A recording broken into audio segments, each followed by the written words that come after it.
Hey there, I'm Bill and welcome to Project Build, where today I'm making this custom wall clock. This clock's going to be made from two parts. There's going to be a base made out of this 1/2-inch oak plywood here, and that's going to be really simple, just be a circle. Then there's going to be a top part, which is where we do the design, which is going to be made out of this 1/8-inch maple plywood, and I'm just using maple because that's what I have. And this is where we're going to spend most of our time cutting this out and making it actually look like a clock. That's the basic idea. Let's do it. I started by cutting out a 2x2 foot square of the 1/2-inch oak plywood for the base, and then I mounted my circle cutting jig in the center and made multiple passes with my router to cut out a 23-inch diameter circle for the base of the clock. So next I hand sanded the edges using 150 grit sandpaper, and to finish the base I applied edge banding all the way around. To cut the edge banding to the right length on a circular piece, I slightly overlap the ends and then slice through both with a utility knife. So this gives me a perfect fit without needing to measure. I used some 13/16 inch oak banding that I already had, but this meant that I had to do a whole lot of trimming of the excess, and I probably would have been better off buying some new edge banding that was just slightly larger than the 1/2-inch thickness of the plywood. Once I was done trimming by hand, I used my banding edge cutter to trim it flush. This trimmer is meant for flat edges, but it still worked well as long as I kept the front edge of the trimmer pushed down into the curve so that the blades would stay in contact with the edge banding. After I was done with the edge banding, I sanded the front of the base with 150, then 220 grit sandpaper on my orbital sander. Alright, so we're done with the base of the clock for now, and now what I need to do is actually make the part of the clock that looks like a clock. So what I'm going to do is be cutting that out of this 1/4 inch maple plywood, and I'm going to do that using this template that I made. Making this template was actually one of the harder parts of this project, so I've included the outer clock part of this template in the video description below so that you can use it if you want and replace my logo with whatever you want to be on your clock. You should be able to get something like this printed at any packaging center or office supply store. And that's what I did. Okay, let's do it. I first prepped the 1/4 inch plywood by laying down painter's tape on top of it, which will let me easily peel off the clock template later. And then I coated the backside of the clock template with spray adhesive and pressed it down in place. So once that had dried, I put my router circle cutting jig back on this center point that was marked on the template and cut out a 22-inch diameter circle, just like I did with the base of the clock.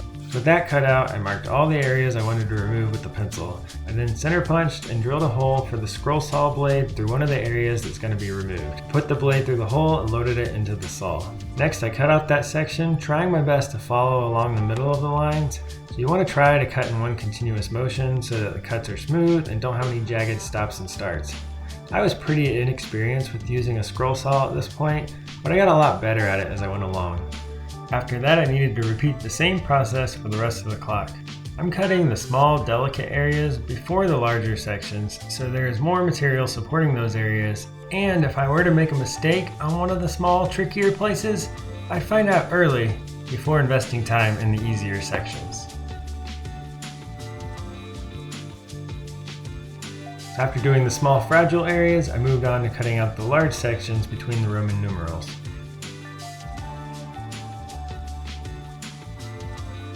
And when those were done, I cut out the inside circle of the clock dial.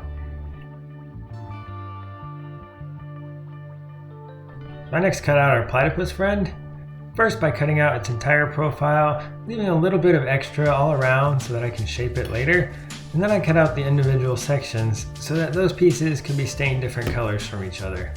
I really focused on making these cuts clean and continuous, as there was no waste area to cut into here, and any stopping and starting of the cut would be easy to see in the final product. So lastly, I cut out the letters, making sure to cut out the holes in the letters first to have them before cutting out the letter itself, as the opposite wouldn't really work. So I center punched and drilled out the eyes of our platypus friend, and then took all the small pieces to the bench sander to sand and shape what I could there.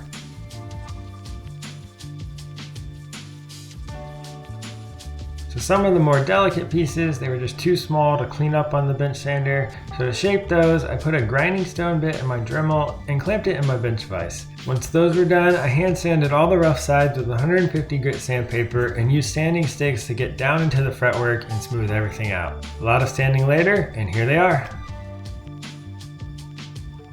Ah, that's better.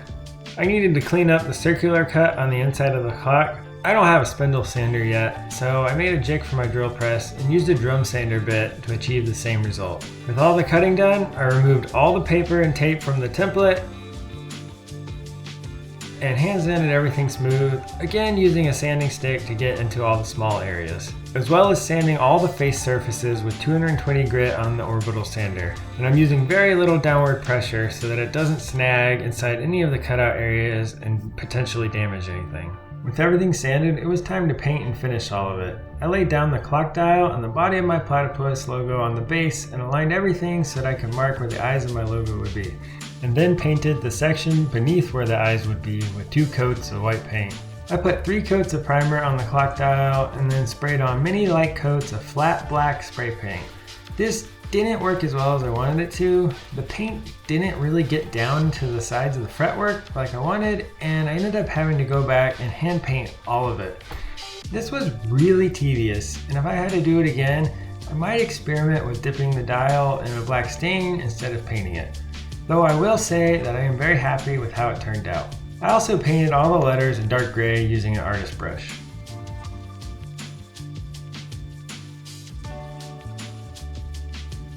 Maple tends to absorb stain unevenly, so I put pre-stain conditioner on all the maple pieces to prevent that from happening. Once that had dried for about an hour, I came back and stained all the individual pieces their respective colors.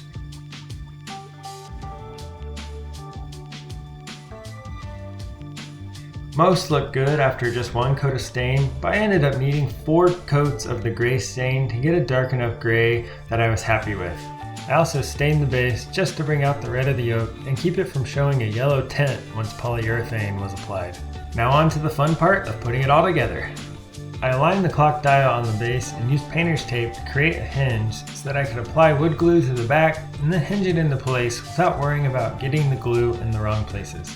I also put several drops of super glue on the back of the dial. The super glue will dry quickly and keep the dial in the right place while I attach everything else. Next, I aligned the logo to the rest of the clock and used painter's tape as a reference for the body of the platypus.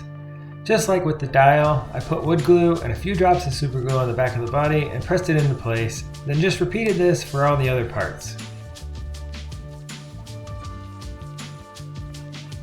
Next, I needed to attach the letters to the base, and this was probably the most nerve-wracking part of the entire project, as it would be pretty easy to see if I glued the letters out of place. So I laid all the letters down with the correct spacing, and then I taped a ruler and a scrap piece of wood in place to reference them against. Then I took them one by one and super glued them in place. I tried to place the smaller letters by hand, but quickly realized they were just too tiny to place accurately that way, so I used a pair of small needle nose pliers to locate them. With all the pieces glued down, I covered the clock with a blanket to protect it, put a piece of plywood on top, added some weight from around the shop, and then left it overnight so that the glue could dry. Next, I needed to add the clock movement. First, I drilled a 3/8 inch hole through the center of the clock for the movement shaft. As this is a pretty thick clock, the shaft of the movement didn't stick through far enough at first. So I placed the movement on the back, marked out a rough outline of it, and used some scrap wood and double-sided tape to make a quick router template. Using a pattern bit, I cut a pocket on the back of the clock, making several shallow passes and stopping once the shaft stuck through the front of the clock just far enough to thread the nut onto it. I placed a sawtooth hanger at the top of the back of the clock and marked the 2 holes. Then I center punched and screwed the hanger in. The clock is just about ready for polyurethane, but first I cut some small cardboard circles and plugged the eye holes. This will keep the polyurethane from getting on the white paint of the eyes and turning them yellow. Then I sprayed on 6 light coats of satin poly, rotating the clock between coats to make sure that everything got covered evenly. I let that dry overnight and then removed the cardboard eye plugs. Finally, I inserted the clock movement through the back, tightened the nut down to hold it in place, and added the clock hands. And with that, we're done making the clock. If you liked the video, be sure to give it a thumbs up. And if you think you got a good name for this guy, or you just want to let me know what you thought about the video in general, be sure to let me know down in the comments. If you're not already subscribed, consider doing that so you won't miss any of the cool things that I'm going to be making in the future. Until next time, go build yourself.